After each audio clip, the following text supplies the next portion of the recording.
we're back. We're back to give you all the great stats and statistics of that wonderful, beautiful, illustrious Cavs game. Wait a minute. Was the second half any good for these Cavaliers? Well, an L is an L is an L. An L's an L's an L. Well, we are Dog Fight Sports. And we're here to give you all the ins and outs of all the Cleveland sports that's fit to talk about today. We are here at the wonderful, the beautiful, swimming under the sea at Crafty Crab in Mayfield, in Ohio. And oh man, what a restaurant we got here! We had some tasty wings and shrimp, and man, Yeah, those great wings. wings. You guys got to. Those wings are great. You guys got to check them out. Oh yeah, and we got the menu here for you guys to see if you have your Zoom eyes in. But we're sipping on some frosty beverages, and we're probably going to bellyache about the Cavs a little bit. Maybe we'll take a break from bellyaching about the Cavs to bellyache about the Guardians a little bit. Yeah, they came up short today. Logan had a bad start. I myself am Nick New Name, and I am joined by a little bit of a different cast than last time. We got a new entrant to the cast here. We got Hunter, the Hunter Destroyer robot, and Racer Extraordinaire. The Speed Racer. And we got Ulysses S. Rant. The one and only.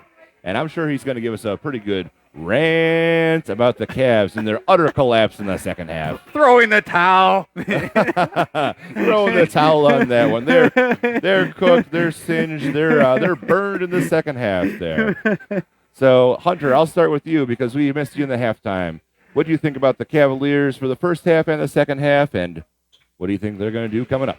Well, they kept it close at the beginning of the first quarter, which they had to do, but I called it. I was like, if they miss a shot, they're making four on us, and it's going to be hard to catch up because their bench is just as good. That was an accurate call, man.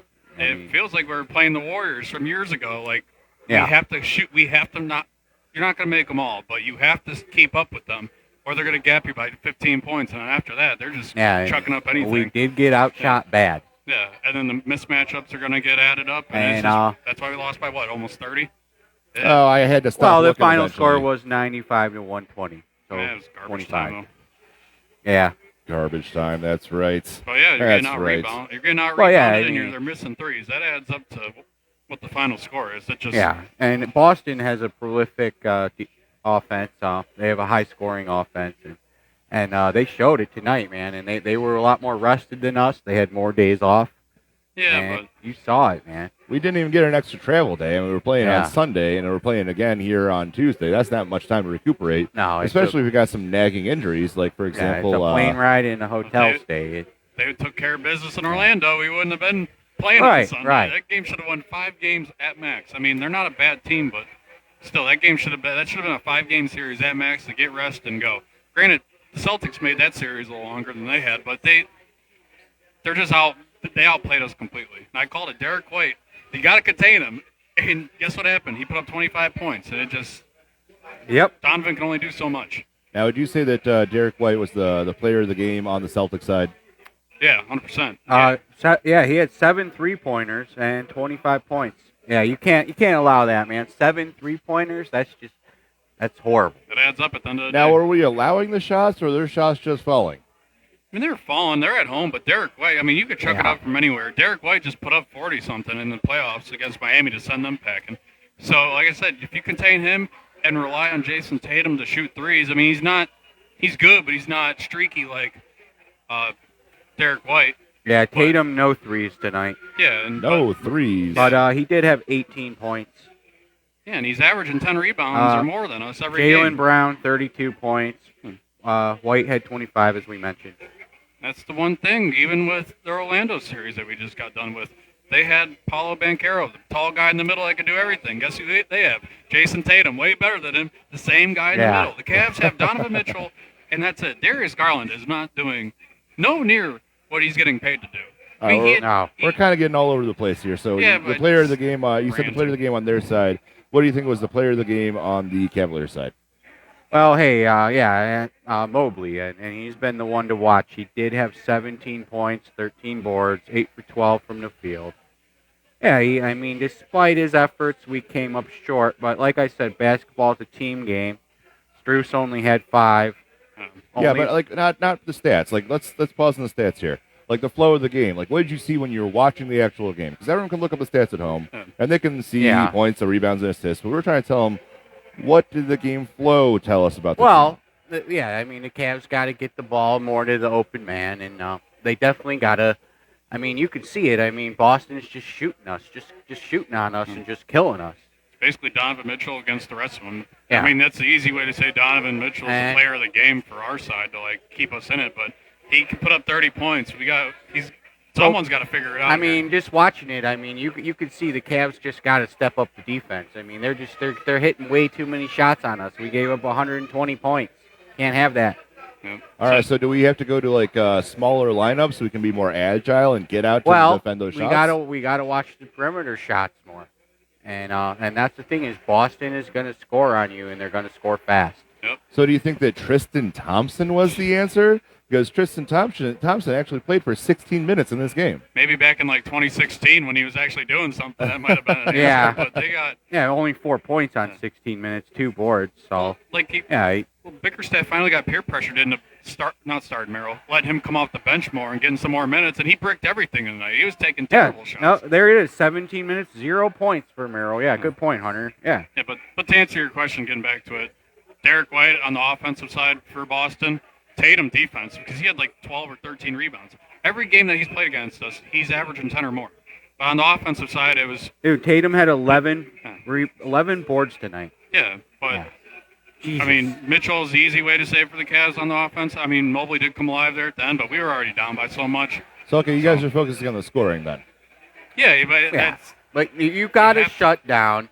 I mean, Boston is a scoring machine. I believe they led Well, now the you're talking league. about the defense. You want to talk about offense or defense? We can't keep jumping around Well, crazy. we We're not the Cleveland Cavaliers. We can't just we get out gotta on the shut court that- we and gotta- just do whatever the hell we want and help put We a got to bunch shut of bricks. down their offense.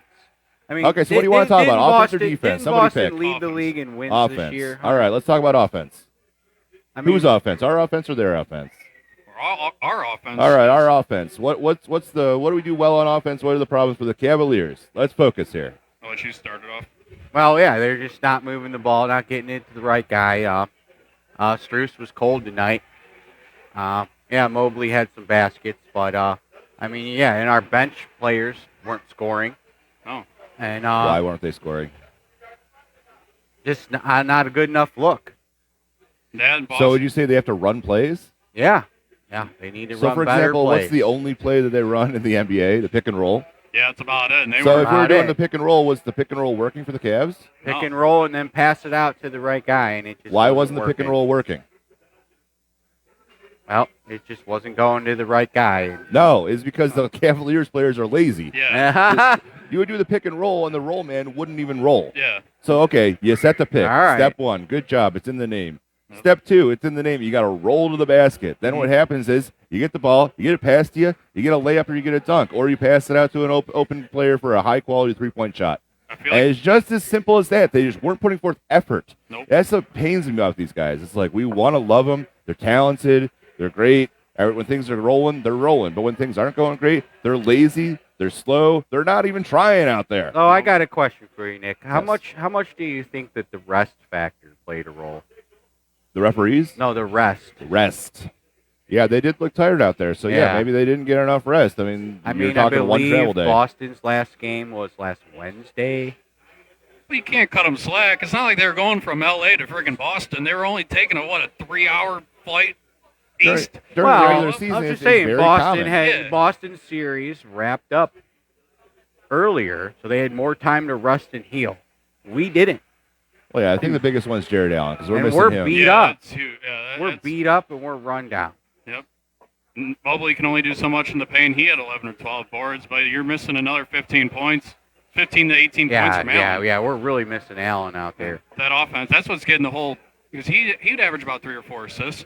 So, getting back to the pick and roll, when they would run it, they Yeah. were actually making their stuff in the You paint. would actually roll, and you Yeah. would get the ball, put up Yeah, a yeah. shot, and make it in. Yeah. It's not rocket surgery here. Exactly. I mean, we just got to look at the layers of Yeah. the onion here. They aren't scoring enough points. Why aren't they scoring enough points? They're not running the right plays. Well, what plays are they running? They're running them badly. So come on, guys. Now. And It just flows right through it. Yep. And as far as Mobley, I mean, we love Mobley. He put up a really great effort back in the previous series. He really that close one was at Game 5. he was basically the player of the game, in my opinion. Yeah. But I'm not sure if he's durable enough. He seems to be getting kind of pushed around out there. People saying he's got to get back into the weight room. He's got to bulk up a little bit so he doesn't get bullied in the boards like we keep on talking about. So He's on that Giannis plan. Yeah, and we There you did go. lose the rebounding war tonight. So rebounds. Yeah. And Boston had 55, Cavs have 38. But again, here's the key. Just like when we were playing the Magic. Offensive rebounds, Cavs only had 7, Boston had 13. So you're giving these guys second chances. Even with the plays, I don't know if that comes back to Bickerstaff just saying screw it. Donovan's either saying screw you, what plays he's wanting to run, and then he's just going down there and he's just going to make something up or he's going to take it himself. I have a feeling it's kind of 50-50 at this point because they don't know what's going on. So I will give him credit. In the first half, they actually were running some plays. I saw Mitchell actually passing the ball instead of taking it every time. I was like, that's great. But the second half, they kind of got away from it. They got away from the game plan. Yep. And to get back to Bickerstaff or Bitterstaff, he didn't know how to reel the team back in. He didn't know how to right the ship. We called him Bitterstaff on the first show. All right, so we took care of the offense. What do you want to go next? Cavs defense? What did you see on the Cavs defensive side of the ball? Yeah, they're giving up way too many points. Boston moves the ball around a lot. You got to shut down the perimeter shooting. And that's the bread and butter for Boston. And tonight they did have getting out rebounded and they're running better threes. plays. They shot 18 threes. Getting out rebounded and they're running better plays than you and they're making a lot more shots. Boston was 49% tonight on field goals. Now, what do you think about, not to be a dead horse, what do you think about Boston shooting on the perimeter? Because I saw a couple of plays where Boston really didn't set up a play at all. They just kind of came and loitered around the perimeter, one pass, shot from the three-pointer, and it just goes in. What can you even possibly do at that point? He's making a shot from like 28 feet. Home field advantage, and you're up by a shit ton, so you're just going to chuck it up and see if it goes in. They were already hot, so it's hard to stop them once they get going on offense, and they've said that going into this series and all year. It's going to be a fight till the end. If you can keep it between 5 points, you might be lucky. But they just had everything flowing tonight, which kind of expected. It's game one at their place, so you got to respond in game two because it ain't looking good. Hopefully Allen comes back. I don't know what the next game is. It's probably be Thursday night, Friday. Yeah. So I don't know. They got to change something here. That's right. Yeah. They got to change something here if they're going to make it work. I wasn't expecting them to go in and. I was saying 5 games at the max. And, and speaking about Allen's injury, he does have a bruised rib or bruised ribs. But I can tell you, I've never had that injury, but I can tell you from a medical perspective, when you're huffing and puffing and you're moving around the court and you're running and you're trying to play basketball, man, when you're dealing, with a pain in your rib, you're going to aggravate that. Yeah, that's right. They're still out. They're without Kristaps Porzingis still. Yeah, I know. Yeah, so we're not both at full strength. Yeah. But I think I'm going to make a call to the bench, and I'm going to bring in Scotty to Hottie for hopefully a really nice rant. Someone's cell phone. Hey, welcome back, Scott. Hey, what's going on, fellas? Disappointing loss today. Yeah, it is. It's nice to be back at the Crab, but double L's today. The Guardians lost and the Cavs lost. Yeah. But TVs over there at the same time they lost. It wasn't good. We're still hanging out here in Cleveland, waiting for the storms to roll in. Hopefully, we get some cool storms to watch, right, Hunter? Right. Might be the only Something good cool to watch right. today. Not our sports teams. The Storms will probably lose too. What'd you think about the game, Scott? Oh, they fell apart. It just did not look good. I wanted to be optimistic. I wanted to see more fight, more scoring, and now it's just like game 2 becomes a must-win. You have to find a way to pull this game out somehow in game 2. At least don't get blown out. I think the theme tonight is the Beantown blowout. We got blown out by 25 points. Can't let that happen again. Yeah, and like you're saying, without Porzingis, I know. Granted, we don't have Allen, but still. Yeah. It's just very disappointing. We wanted to see a better effort. And it's just like, you're whatever, 11 to 12-point underdog, and but still, they blew that away. It just didn't even feel like it felt like it was over like 2 minutes into the third quarter. Yeah, it just felt like, oh no, this is not going well. And they get out rebounded, they're going to lose. Yeah. That's it. Yep. That's how it's going to be because they're going to be taking way more shots, obviously, but they're actually accurate in making their shots. And that's the thing. And when they get more second chances on those offensive rebounds, they're going to make the shots. Yeah, it was huge. It just they killed the momentum. As soon as they got going, they missed a couple. They were getting out rebounded. They splashed out to somebody. They're hitting a three every time. Right. We only shot 26%. I want to rant, but I just can't even get mad. At this point, it's just I'm ticked. I'm more disappointed than anything with the effort. Yeah. Just felt like it was flat. they just gave up. They gave up. Nothing was sinking. Flat, they gave up. Executing their plays well. I mean, you got beat in just about every phase of the game. Well, and it's a 7-game series. We'll see what happens. Hopefully they can turn it around. Yeah, started off, like I say, if you could get game 2, that's a must. If we get game 2, we can get game 2. Well, that's acceptable. And bring it home game 3 at Rocket Mortgage. Get a win Saturday. If they get us on game 2, it's not looking good. No, it's not looking good. How they have it with Jaylen Brown, Tatum, and Derek White. If two out of those 3 guys are scoring 25, we're losing. We're losing. Like Jaylen Brown had 30-something, and then White had 25, and I forget what Tatum had. But he was doing on the defensive side and distributing and everything. If they don't contain at least 2 of those guys, Brown had 34. We're getting cooked. Yeah. Because Mitchell can only do so much, and he looks gassed, and he just loses confidence in his teammates at the end. Yeah, he does. At Game 6, when we were watching against the Magic, that forced the Game 7, he's just got to take it himself, and it's 1 versus 3, and they're going to win every time. Yeah, nobody's stepping up. Nobody else is scoring. Right. Rebound. And when the rest of the team's cold, I mean, just flat. I don't know. I can't even describe a word for it, but, it's just like I just tried to take a few breaths and, just accept it because you could see it coming, and it's just like focus goes on game 2. So the Cavs, what they have to do is just erase all that and just get headstrong on game 2. How can we win? Mm-hmm. Obviously, you're going to have to try different things, and I'm trying to think of a few different things that they could try. But obviously, either getting Wade back or Allen back or anybody that could help, anybody that will want to help. Nang, he hasn't done, he hasn't done nothing. Tristan, that $100 million he's a body. Now I think maybe Struce needs to light it up. Miro, anybody, somebody's got to do something. Garland's got to go berserk. Mobley played decent. I'll give Mobley decent. Now, if you think about the timeline for Allen's injury, now I believe Thursday might be like 7 or 10 days that he's been out, and then maybe you get him next Saturday. Now you're talking maybe like back at the home court. A 2-week period for him to heal. Yeah. So what happened with him when he originally got bruised, but this one was a pierce. One of the Wagner brothers. The mighty Wagner, somebody pierced that rib pretty good, and it didn't break, So that hurt like I did hear it hurt very bad, and it's just like what happens with Allen? He's one of those guys. All of his game, it hurts to reach up and grab, and like that's most of his game, so he can't do these things, right? Without being in excruciating pain, and in fact, he will become ineffective. So he can't play like up to what he's expected to. And like I know Nick was talking about the pick and roll, he's a vital part of the pick and roll. For this team, a lot of the pick and roll runs through or off of him. If he's in pain, he can't move around. Right, and he can't get your arms up. He can't rebound. It hurts when you got pierced ribs. It hurts to do that. It hurts to do anything. I mean, while he's doing that, they're shoving him underneath. Exactly. As soon as he raises that arm, right where they're going.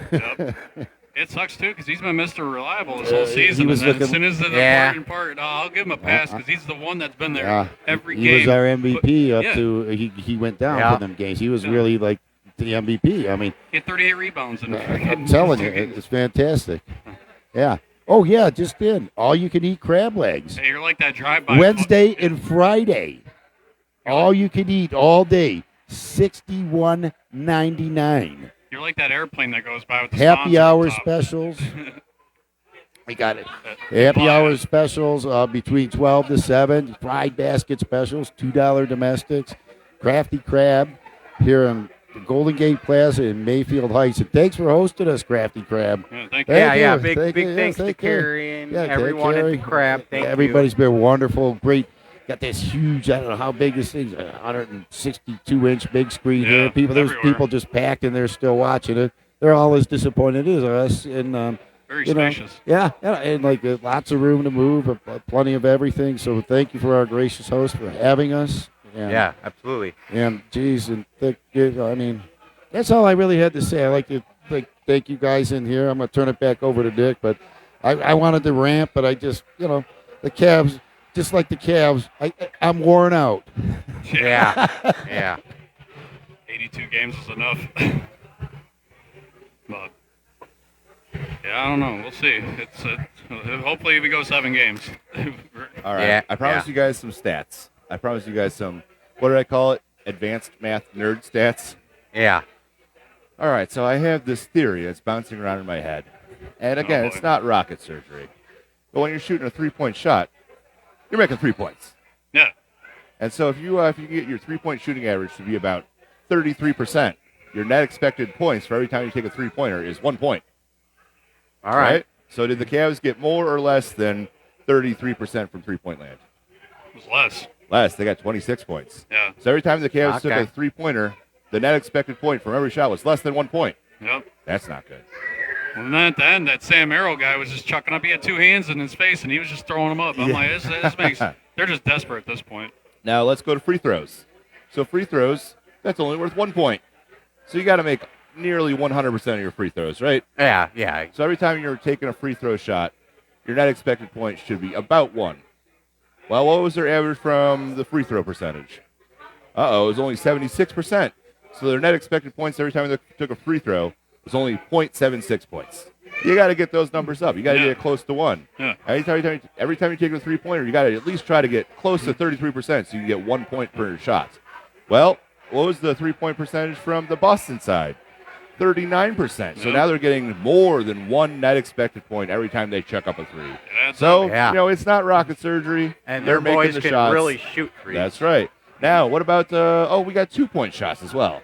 Now, what if you're making about 50% from 2? Well, now your net expected point every time you chuck up a 2-point shot is about 1. Mm-hmm. So to me, it's always just trying to get to those ones. Yep. If you can get close to making every one of your free throws, you can get about 1 point per shot. If you get close to making 1/3 of your 3-pointers, you get about 1 point per shot. Right. If you get close to making 50% of your 2-point shots, again, this is not a big surprise, but you can make about 1 point per shot. Yep. So then it just comes to volume. You got to get as many shots as possible to get as many points as possible. Again, not rocket surgery. We put a man on the moon. We put a monkey in a rocket. We can figure out this this percentage.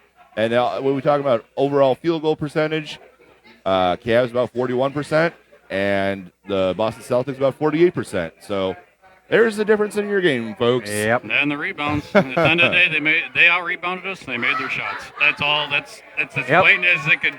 Out rebounded, making their shots. Right. Yeah. Well, those things are kind of at opposite ends, right? Because if you want more rebounds, you put in more big guys. If you want to make more shots, you put in more small guys. So how do you resolve that difference? It just, with them starting at Coro now with Allen out, they got smaller. They had to go, instead of putting Allen in, they went smaller with him out. With the Coro so we should be coming making in. more threes, and we should be defending more threes. Okoro But it's not happening. Okoro showed up the first quarter, and then after that, I don't know what the heck happened. Schurz didn't do nothing. He's the one that needs to be making the shots. And it's just not. Yeah, I mean, we got to get more than 5 points from him. Yeah, only 2 from 8 from the field, 1 3-pointer. We got to get more than 5 points from him. You know, you can make adjustments for the second game, but I can't even tell you. Like I don't know who they gonna. There's no one to really. LeVert. And that's the thing. Our bench had 15 points. But yeah, I mean, LeVert had 4, Thompson had 4, Morris 3, Niang with 4. Yeah, I mean, our bench guys got to show up too. I mean, Okoro's good on defense. That's why he's getting the start over LeVert. LeVert needs to come off the bench. But I don't know at this point, unless you want to do size and put LeVert in over Okoro, Okoro come off the bench and try something different. Yeah, they're gonna have to try something different. They need Allen back. That's the bottom line. They need Allen back. Ice packs, ibuprofen. I don't know what you need, buddy. Elevate that leg. Cortisone shots. It sucks that injury happened now, because say it happened before the trade deadline or someone. I'm not saying go out and get somebody, but maybe someone gets released. Or, hey, maybe you should have kept Kevin Love. You never know. Like you could have kept him for size. It would have been perfect. But, that's just me. I didn't agree with that one freaking bit. No. Yeah, what a time. Yeah, that would have helped us this series. He helped Miami. He got them through. I mean, obviously not this year, but he was still doing productive when he came. He would come on normally the last like 4 minutes of each quarter to let him just run his time out, and he was getting rebounds. He was giving them that little spark that they needed. But so our version of love is Tristan Thompson. He came in and did nothing. Yeah, I think he made one hook. Congratulations. Yeah. Was that where, how many $1 million that one hook getting him? Yep. Woo. All right. Well, we can jabber jaw about Cavs all night, but I think we got a break on the Cavs and kind of do a little more homework, see who we should put in. Just like the coach needs to do some more homework. But you guys want to switch over to a little bit of baseball? Yeah. So I did listen to the game. Well, part of it, until I came here to watch the Cavs. Logan Allen did have a bad start. He was not locating pitches. He was throwing them right over the plate. And the Tigers were hitting the ball around. And they had the lead in the game earlier on. I think you're burying the lead here. There's an avalanche of scoring by the third inning. Yeah, but hey, I mean, Naylor had a huge hit, and the Guardians did come back in the game. Seems like Allen always starts off slow. Unfortunately, we gave up 11 runs to the Tigers today. I mean, I quit listening around, I want to say it was about the 5th inning. But the Tigers were able to come back. They had 1 in the 7th, 2 in the 8th inning. And the Tigers did win 11-7. They had 15 hits. So I'm not sure what the bullpen implosion was tonight. But the implosion came in the second inning. By the end of the second inning, the score was already Tigers 5, Guardians 7, and then the Tigers came up in the top of the third and tied it up 7-7. So you already had a whole game's worth of scoring in 3 innings. What the hell and our there? bullpen's already tapped out. So, yeah, I mean, I got to do a little research to more of what happened. But yeah, I mean, again, double L's tonight. I don't know which way it looks on camera, but hey, producer George, which way? I was gonna do double middle fingers. How mad I am tonight. Do you have any comments? An L for the Cavs and an L for the Guardians. Was that a middle finger? I missed it. No. Oh, okay. I wanted to do both, but I hold myself back. Yeah, Guardians game, like I said, double it was almost L. like a tale of 2 games. Like a ton of scoring happened even by the 3rd inning. Allen always seems like he starts out slow. Every time he's on the mound, it seems like he gives a run right off the rip at the beginning. He'll struggle, but then he'll sort of find his groove. But he didn't find it today. They were teeing off on him. It's another Monday for him. He was scuffling. Yeah. He was scuffling. But you said the starter was Logan Allen. He went for 2 1/3 innings pitched. 7 ugly. earned runs. Ugly. How many pitches did he throw? I don't know. Probably like 70. Bad start. Well, do you guys want to revisit something we talked about earlier in the season, which is the wind tunnel theory? Oh yeah, hey yeah, we that was a hot topic, man, earlier on the show, earlier in a few shows back, and it kind of died down just like the wind died down, huh? Yeah. So you were able to disprove it, right, Nick? Oh yeah, because actually over here at the Crafty Crab, this is a standalone building, and the building next door creates a wind tunnel. So literally, you can see the wind tunnel theory in action. If you walk out the door and walk down the road in between the 2 buildings, and hey, the wind's whipping up a little bit in there. And that's kind of like those, what'd you call them, the cutouts they made in the stadium? Oh yeah, so they literally took out 3 sections of seating on one side and then 5 in the other. And to me, it felt like when you were walking on the upper decks in those areas, I mean, a 15-mile-an-hour wind felt like a 25-mile-an-hour wind. So you think if we go there with the bat and baseball, they'd let us in there and try it? Well, only if you have a bat and baseball. I mean, I can bring one. We need to try something out real quick. But anyway, as the theory goes, so like when you're standing in between these buildings, the wind has whipped up, and that's just like those cutouts that you talked about. But the wind whips up on the other side of the cutouts. So as the wind's blowing out the stadium, you're going to get the wind blowing out the back side. But that does not increase to a significant margin the wind inside the stadium. And you'll figure that out if you walk down this road and go to the back of the restaurant. You see, there's not that much wind at all back there because the wind has not yet funneled. So when you're at the top end of the funnel, you're not going to see a massive multiplication of wind speed. When you're in the funnel and on the back side, that's where you get the wind speed is going to be much higher. So when they did that in the stadium, if you are a baseball and you're flying through those tunnels they cut, you're not going to feel the wind increase until you're through the tunnel and on the other side. So I think that has been thoroughly debunked. And as I was dropping in the group chat, we had a level 2 certifier, and he was going through all the ins and outs and all the calculations with his abacus and with his glasses on. His sextant and and has been thoroughly debunked. And his compass. All right, so we can say in the engineering front that the wind tunnel theory is bullshit. And that was only the brain of 2 engineers, and I did bring over my doctorate friend as well. So the power of 3 engineers said, no, that wind tunnel theory is not correct. So now I challenge you to go against our theory and go take some measurements, and we can see if we can get it from the other angle.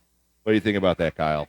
Well, yeah, I mean, if I had the right kind of devices. Well, you probably need a drone that can measure wind speed and fly that drone all throughout the stadium and see what the wind speed's doing during the game. So go ahead and try that. That sounds like a lot of work. I'd rather just some hit homers. How about just, sign a slugger? And we were at that home opener when Jose hit that right by us in left field, but hey, just hit homers. That's all I can say. Right. Jose. Hit it over the fence. Yeah. Now, I know we don't have the baseball whisperer with us tonight, but do you guys have any other statements about how the Guardians have been doing since their softball schedule turned into a little bit more of a hardball? Well, yeah, I mean, we're in a gauntlet of games, but we do need to, I believe it's a 16-game gauntlet, and then it finishes against the Texas Rangers. So like we were saying before, we got, you go through the gauntlet, and then you fight the boss at the end. But we got to get these games against the Tigers. Well, I think I said the next 13 games, 10 of them are all division games. So like as long as you win those, that's all that matters. But I don't know. Like I said, they got off to a hot start. But I'm like, they're playing nobody. They're playing the White Sox, the A's, the worst teams in the league. So I mean, it's good to rack up some wins quick and see what happens. But the Twins just went on a 12-game winning streak. They're right back up with us. There you go. So it's all momentum. So we'll see. You just got to figure it out. It's a very long season. All right, I got one more baseball topic, but let me know if you are done with baseball because I have something else for you. I do want to say, though, we do have 23 wins. I mean, we got the L today, but we do have 23 wins, which is pretty good, 23 and 13.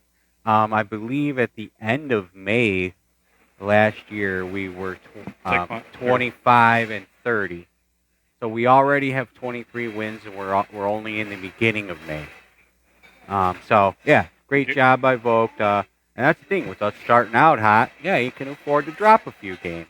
Get us to October. But, definitely a big improvement over last year because, it took us all to the end of May to get 25 wins. And now we already have 23. So, hey, heck of a start for the Guardians. Hopefully they keep it up. But, hey, you got to beat the lowly Tigers.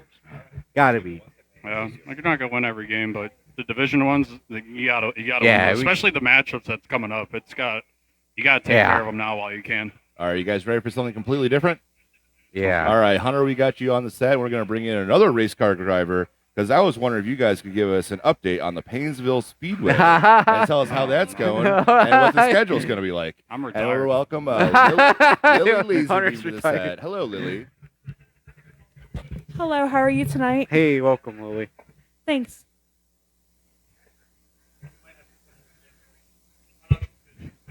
So, Hunter, have you been racing this season? No. So I'm going to start racing maybe in 2 weeks once I get my race car fixed. When I was young, I never wanted to be a race car driver. But anyways, do you go to any races? What's your update on the Painesville Speedway so far? Well, they just started their season 2 weeks ago. They had a Friday race last week. Mm-hmm. They're racing this weekend, all the same classes. I don't plan on probably racing this year, maybe later. I don't know. We'll see. But they got another track from Lorraine Raceway Park, so they're doing a lot of like Friday, Saturday shows. Mm-hmm. That's about it, really. It's sort of they're just getting the ball rolling on the year, and they have some big races coming up at Lorraine. Mm-hmm. And that's all really until later on in the year, around September is when like all the big races start for like all weekend things. So Nick just gave me his racing gloves. We love these. Dale Jr. had gloves just like that. But no, come out and support Lorraine Race Speedway. They do races. I believe like every other weekend. Like when Painesville does one on like Friday, they do them on Saturday. Come out, support me and Hunter. even though we're not racing right now, we could love the support for Painesville and Lorraine. Yeah, it's Support your local race car drivers. Right. Please do. Yep. But yeah, they're getting, like I said, they're getting things rolling now. But we'll see. The weather's sort of, it's been cooperating. It looked like a washout last Friday, but they ended up getting it in and all that. So yeah, my plans, I'm not too sure right now. It'll probably maybe later this year, maybe not. I don't know. It's too early to tell. But yeah, I agree with you. It's kind of like a hard decision to like decide like when you're gonna start racing and all, because like I'm currently working on my race car, and I'll be in the like heat tracks like for when I start. yeah. But the thing is, like, I've had a lot of medical issues, and I've never wanted to be a race car driver until recently. So here I go, and I'm sure Lacey's will come out and support me when I race. Oh yeah, both of you guys. Hunter's been trying to drag me to the track for a while. I've been trying for 2 years now, and every time I tried to, I've won. But maybe it's a special year to get him to come support me and you. I guess, yeah. Now that I got 2 friends, I'm really gonna feel guilty. So, anyways, this is our show for tonight. Yeah. I mean, we covered the Cavs, covered the Guardians, double L's. Yep. Yeah. So I think we should wrap it up. Yep. Boston in 4. I hope not. Come watch the Guardians with me, and sorry, Cavs, for tonight. Go Cavs, go Guardians. Go Cavs, go Guardians, go Painesville Speedway. All right. Well, you guys know the routine. We got to bark it out. Count it. Woof, woof. Thanks everyone for watching. Thanks everyone for watching. Have a good night. Ooh, oh, oh, oh, oh, oh.